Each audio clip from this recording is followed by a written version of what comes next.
Hi everyone, welcome back to the Pot Smoker's Bible. My name is Zion. I'm the author of the Pot Smoker's Bible, which contains the prophetic book of Zion, where I get my name and authority. It comes from the Ketuvim, or Old Testament of the Hebrew Bible, or Christian Bible. I used my great great great great great great great great great uncle King James version of the Christian Bible to put together the prophecy of Israel, which is the Book of Zion, the judgment of this society.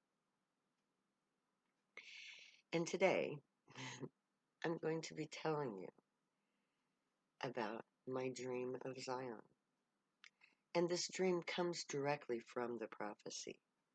It foretells the creation of a nation unlike any other nation on earth. And I want you to imagine that nation with me, okay? Now, first of all, you have to be a pot smoker to really appreciate this because the pot smokers are the elite. Not the elite as in we lord it over everybody like the moneyed people do. No. The elite in my society are the priests. They have dedicated their lives to the humanitarian way, the unicorn way.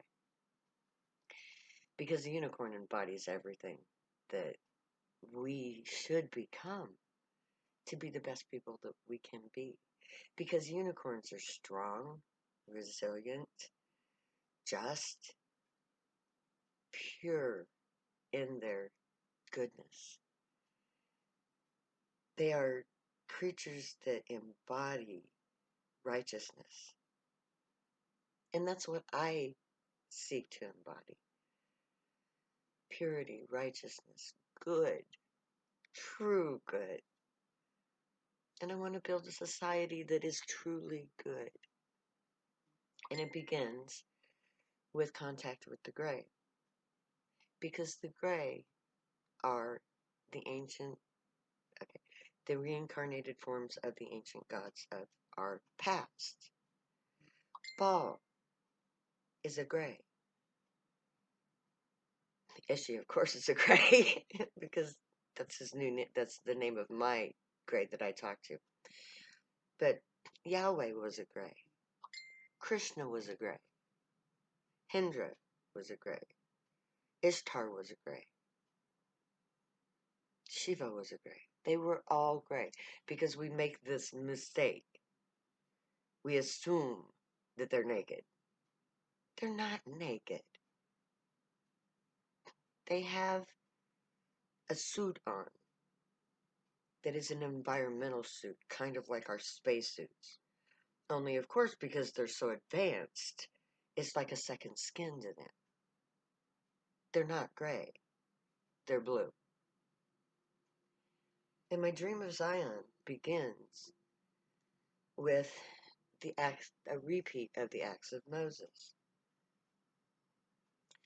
Moses stood up for the Hebrew people when they were oppressed by the Assyrians, who had taken over the original Egyptian organization or government during the days of Joseph. Now, the pharaohs of Joseph's day loved the Hebrew because they were a blessing.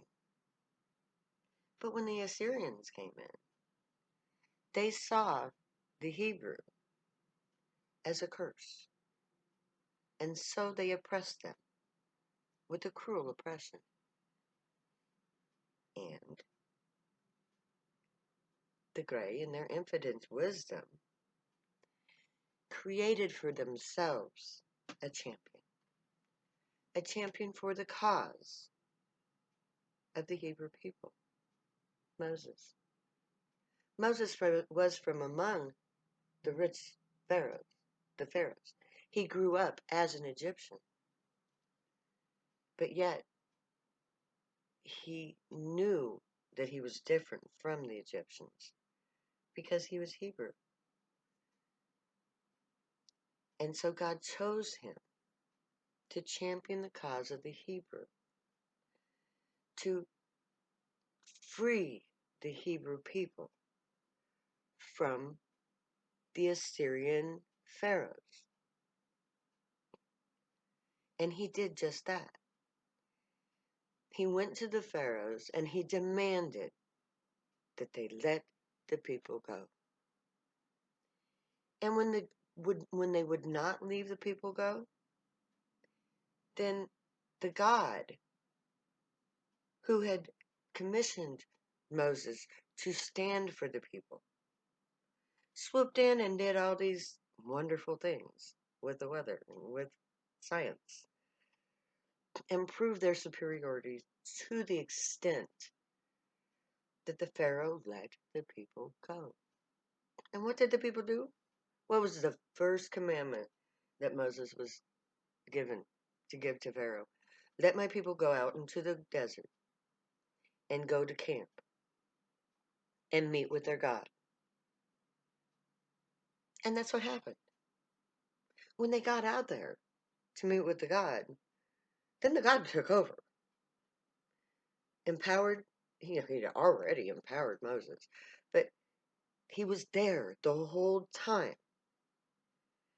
Pharaoh, who had nothing more than spears and swords and horses, tried to take on a UFO and ended up dead. And now, this beautiful book right here, the King James Version of the Holy Bible, my very favorite King James Version of the Holy Bible, instructs me to do the exact same thing. Challenge the government. Defy them. Put yourself into a position to stand up for your oppressed Hebrew people.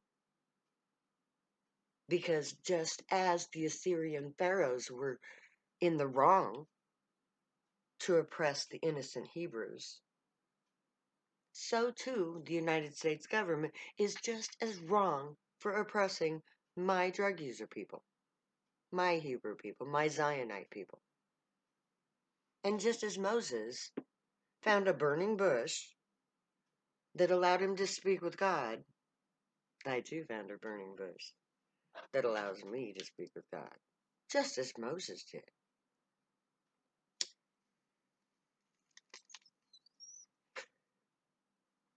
Where the bush is, that's sacred ground. Take your shoes off. Because this is sacred. Just ask Moses. Just read the Bible. So, I'm going to champion the cause of the drug users. And I'm going to use this to do it. And I'm also going to use another document to do it. The Bill of Rights. The foundation of this corrupt and evil corporate police state that they call the United States of America. So, the beginning of the story of Zion is me in your face telling you you're wrong and I can prove it. Come on. I challenge you, United States of America, all you lawyers, all you judges, all you politicians. I demand the right to battle you with words because I'm not a violent person. So I challenge you to let me get up in front of the entire world and prove beyond a shadow of a doubt that there is nothing that my people have ever done that deserves the cruel and inhumane treatment that you have given them, which includes the deaths of my beautiful black people. Because yes, my black people are beautiful. So are my brown people. So are my Asian people. So are my Native American people. My natives here on both continents, South and North. And Lo and behold, even you fucking white people. Yeah, look at my skin, it's white. I'm so fucking ashamed to be white because white people suck. Why do white people suck? Because they lord it over everybody else as if they had that fucking right. You don't. And I'll prove it. I'll use truth, prophecy, logic to disprove every lie, propaganda, and innuendo that you have ever waged against my people. Because every time you say, well, look what your people do, I'll look right in your face and say, yeah, we do that because you force us to. If you had never waged this war against us, we would not be who we are. And thank God we are who we are. Because we're the priests of the gray. Because your inhumane treatment of us has purified our souls and made us shiny white and clean. Because there is nothing that we have done in our worst states that even remotely compares to the downright evil, greedy, selfish crap that you spew every day on TV. So I challenge you, America, to a one-on-one debate. You think the war on drugs is justified? Well, prove it, motherfuckers. Because I've got all the proof I need that you're wrong. And it's right here in God's own word. So I challenge you, America, Trump, if you want to do it now, or Biden if you want to do it later. But I challenge you to justify every death of my black people, and my brown people, and my yellow people, and my tan people, and my white people. Every person that you have imprisoned for drug use. Justify it to me. Justify it to every child that you have stolen that has been raped by your foster kids, by your foster parents, that you pay to rape them. Justify it through this book. Justify it through the Bill of Rights. Because the Bill of Rights says that on the day that the United States of America's government supersedes its power and takes away the rights of the people based on the Bill of Rights, it is a corrupt government that needs to be taken down.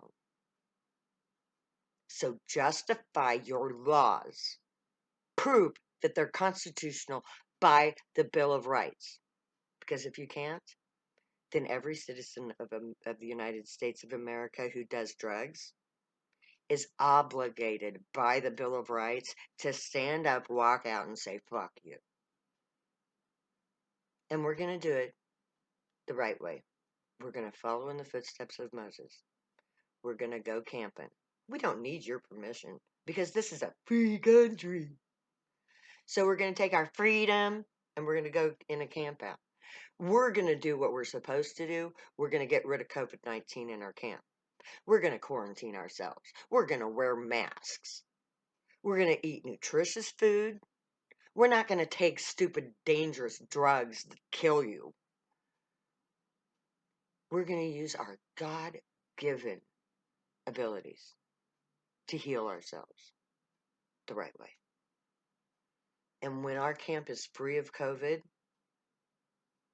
and the gray know that, then they're going to come and they're going to land surrounding our camp, hopefully. Maybe it'll just be one ship, and maybe it'll be a fleet of ships. But they're going to come, and they're going to watch over us, and they're going to protect us, and they're going to guide us, and they're going to teach us right from wrong. And we are going to learn to be righteous and worthy of them. We're going to purify our thoughts, words, and deeds. We're going to find our true happiness and make that our life's work. We're going to get high, and we're going to have a good time, and it's going to be just fine doing it. Love you all. Later. Never say goodbye.